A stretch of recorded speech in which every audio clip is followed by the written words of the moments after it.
quel est le grand souci aujourd'hui avec la finance qui fait que tu as besoin de lancer Goodvest? Alors il y en a plusieurs. J'imagine, ouais. Déjà l'épargne, est extrêmement carbonée. Il y a des études qui sont sorties sur le sujet, de l'Oxfam, de Reclaim Finance.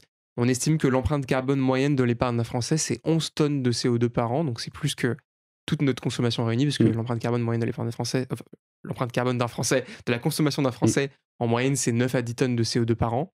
Et donc l'épargne émet déjà plus que notre consommation Donc personnelle. on double ou un peu plus notre consommation à cause de notre épargne et ça représente c'est pour quel niveau d'épargne, tu C'est sais? pour 25 000 euros. 25 000 25 €. 000 euros d'épargne financière voilà, qui est le patrimoine financier moyen d'un Français à peu près. Donc ça veut dire que 4 000 €, ça fait 2 tonnes, c'est ça à peu près? Voilà, là, Ouais. à peu près, ouais. Un petit peu moins de 2 tonnes.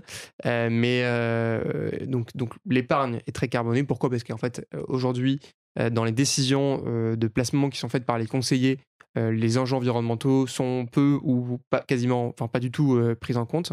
Et du coup, notre épargne finance en fait, des entreprises qui sont impliquées dans les énergies fossiles, dans d'autres secteurs peu éthiques et en tout cas qui ne favorisent pas la transition écologique, hein. On estime qu'un portefeuille classique, il nous amène vers une trajectoire d'enrichissement climatique à +4 degrés. Donc +4 degrés, c'est pas un monde vivable, hein, en fait, hein. C'est pas juste, il fera 24 au lieu de faire 20, en octobre. C'est des changements beaucoup plus importants parce que bien sûr c'est une moyenne. C'est, une démultiplication des feux de forêt, des inondations, c'est un monde, dans lequel on ne peut pas vivre et où il y a vraiment une partie de l'humanité qui est menacée. Donc aujourd'hui, c'est, ce, vers quoi la majorité de la finance traditionnelle, hein, nous emmène. Donc ça, c'est le premier problème. Il y a un dernier rapport qui est sorti il y a 15 jours qui dit on s'achemine en fait plus vers un monde à 3,8 degrés en 2100 aujourd'hui alors qu'on pensait que c'était, plutôt 3 degrés.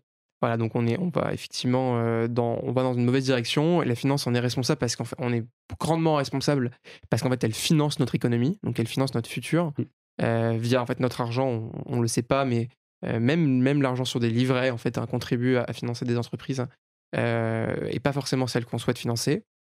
Et le 2e problème qui est assez lié avec le premier, c'est qu'en fait on ne le sait pas. On ne le sait pas parce qu'il y a un vrai manque de transparence, il y a une opacité. Les épargnants ont été littéralement infantilisés par les conseillers pendant des années. Voilà, on ne sait pas ce qu'on finance parce qu'on nous dit, voilà, faut ouvrir une assurance vie, vous allez placer votre argent là-dessus. Voilà, le stylo, la case elle est ici, il faut signer. Il n'y a pas de transparence, il n'y a pas de pédagogie.